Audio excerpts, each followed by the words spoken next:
Just going to do a quick video here on a Kenmore Elite washer. It was leaking. It looked like it was leaking from the front right corner, but it was actually leaking from the back, trickling to the front. So the fix, all it was on the back here, just take out this bottom screw on this plate here, and then the cover, you pull it back and it slides off. Okay, so the leak ended up being on the cold water line where it comes in. And you got this 3 solenoid valves here, and water was coming up through this solenoid.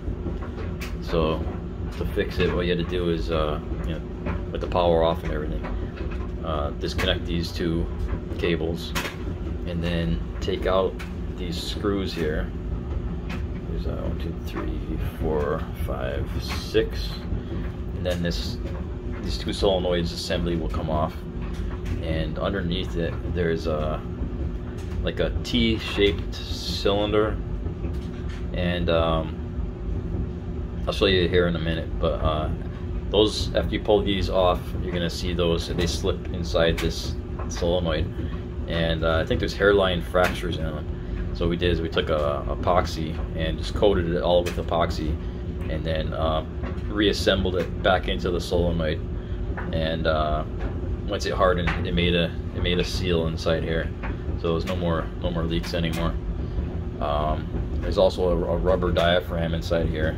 What we did was just coat just the edge of the diaphragm with some silicone RTV, and then reassembled everything, and then the leaks stopped. There's no leaks anywhere anymore. So after taking the cover off, this solenoid normally sits here for the water inlet. It was leaking. So when you take this apart, you have these 2 white pistons here that don't move, and you have these diaphragms here, and inside there's a spring, and this is actually the piston here. But what we did is, we think there's hairline cracks in these, so we took them out, epoxied them, and epoxied them back together on the inside of this. So basically coated this whole thing with epoxy and stuck it back together, and then gonna reassemble everything. So then after you drop the spring in there, and then you put in your piston,